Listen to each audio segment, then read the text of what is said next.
Hello everyone, मेरा नाम है माजिद और आप देख रहे हैं इल्मी एंटरटेनमेंट। दोस्तों, कभी ना कभी हम सब ने ये लाजमी सोचा होगा कि आइस और स्नो में क्या डिफरेंस है, या फिर एडवाइस और एडवाइस में क्या डिफरेंस है, क्योंकि ये वर्ड्स हैं ही कुछ ऐसे जो ये सोचने पर मजबूर कर देते हैं। लेकिन आज के बाद आपको परेशान होने की ज़रूरत नहीं है, क्योंकि आज के लेसन में हम ऐसे ही बहुत सारे वर्ड्स को लेकर जो कॉम्प्लिकेशंस हैं उनको दूर करेंगे। और इस वीडियो का पार्ट 1 ऑलरेडी चैनल पर अवेलेबल है, अगर आपने वो नहीं देखा तो आप वो भी देख सकते हैं। वीडियो शुरू होने से पहले अगर आपने अभी तक सब्सक्राइब नहीं किया तो चैनल इल्मी एंटरटेनमेंट को सब्सक्राइब करें। तो let's start our lesson without any further ado. दोस्तों, सबसे पहले तो हम देखते हैं कि एडवाइस और एडवाइस में क्या डिफरेंस है। ADVICE को हम प्रोनाउंस करेंगे एडवाइस और ADVISE को हम प्रोनाउंस करेंगे एडवाइस। जबकि एडवाइस का उर्दू में मतलब है नसीहत और एडवाइस का मतलब है उर्दू में नसीहत करना। कुछ एग्जाम्पल्स के जरिए इनको बेहतर तरीके से समझने की कोशिश करते हैं।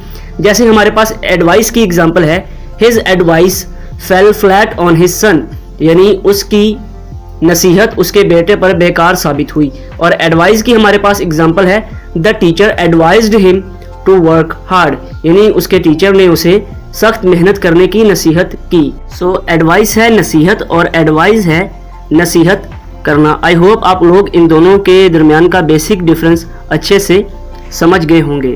तो आगे देखते हैं। आगे है हमारे पास एंजल्स और एंगल्स। ये भी बहुत ही कंफ्यूजिंग सा पेयर है। इन दोनों वर्ड्स को अक्सर लोग परेशान हो जाते हैं कि कौन सा एंजल है और कौन सा एंगल है।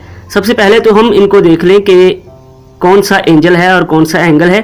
ANGELS ये एंजल्स है और ANGLES ये है एंगल्स। जबकि एंजल का उर्दू में मतलब है फरिश्ते और एंगल का उर्दू में मतलब है जाविये। दोनों की एग्जाम्पल्स देखते हैं। The Muslim believe that angels exist, यानी मुस्लिम ये मानते हैं कि फरिश्ते होते हैं।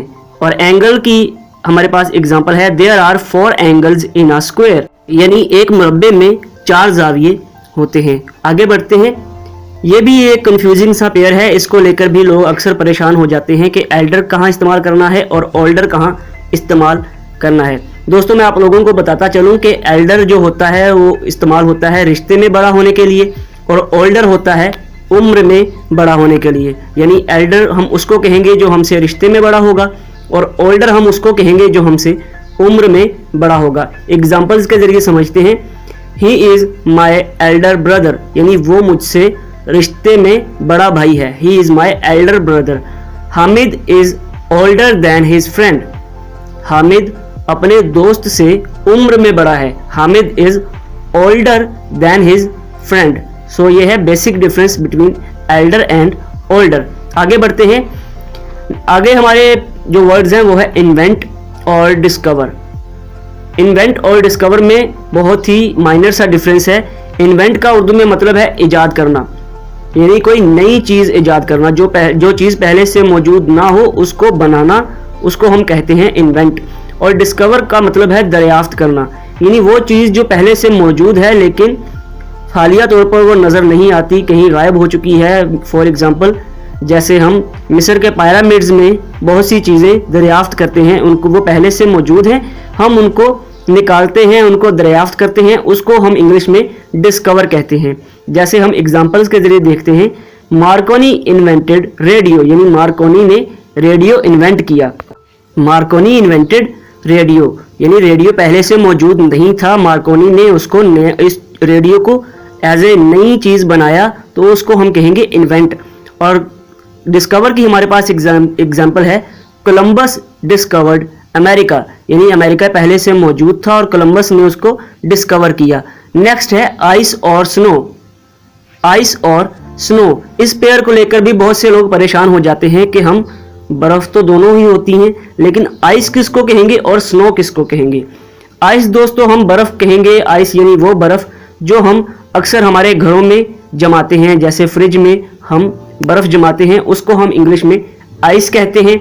और स्नो को स्नो वो होती है जो कुदरती बर्फ होती है, जैसे जिसको हम मसनूई तौर पर नहीं जमा सकते, कुदरती बर्फ होती है, उसको हम इंग्लिश में स्नो कहते हैं। एग्जांपल्स देखते हैं दोनों की। आइस की हमारे पास एग्जांपल है he went to buy ice, यानी वो बर्फ खरीदने के लिए गया। और स्नो की हमारे पास एग्जांपल है स्नो इज फॉलिंग, यानी बर्फबारी हो रही है।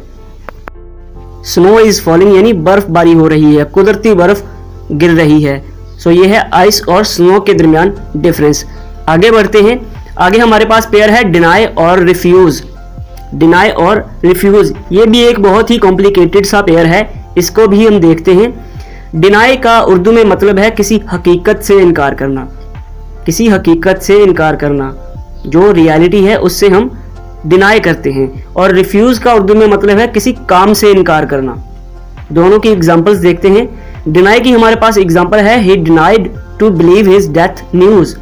He denied to believe his death news यानी उसकी मौत की खबर से उसने इनकार कर दिया, यानी मौत की खबर एक हकीकत है, उसने उस हकीकत से इनकार कर दिया। इस वक्त हम जो वर्ड इस्तेमाल करेंगे इंग्लिश में वो है डिनाई। और रिफ्यूज की हमारे पास एग्जांपल है did you refuse to work. Did you refuse to work, क्या तुमने काम करने से इनकार किया। Did you refuse to work. तो ये है डिनाई और रिफ्यूज का डिफरेंस। आगे बढ़ते हैं।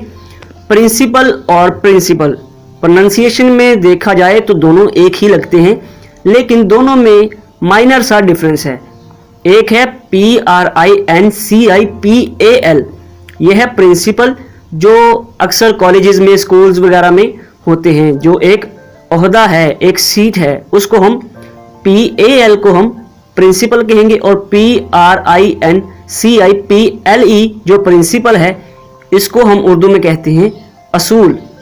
असूल PAL यानी प्रिंसिपल जो एक ओहदा है, PLE यानी प्रिंसिपल जो एक असूल है। दोनों की एग्जांपल्स देखते हैं। Mister Ali is the principle of this college. Mister Ali इस कॉलेज के प्रिंसिपल हैं। Mister Ali is the principle of this college, यहाँ पर प्रिंसिपल PAL वाला इस्तेमाल किया गया है। नेक्स्ट है प्रिंसिपल असूल वाला। He does not follow our principles. He does not follow our principles, यहाँ पर जो प्रिंसिपल इस्तेमाल किया गया है वो PLE वाला है, यानी वो हमारे असूल फॉलो नहीं करता। यह है माइनर सा difference between principal and principle. So I hope आज की वीडियो में जितने भी कॉम्प्लिकेटेड से वर्ड यूज किए गए हैं उनको लेकर जो कॉम्प्लिकेशंस आप लोगों की थी वो दूर हो चुकी होंगी। अगर आपको वीडियो अच्छी लगी है तो वीडियो को लाइक, शेयर और कमेंट जरूर करें। अगर आप लोग चैनल पर नए हैं तो चैनल को सब्सक्राइब करें।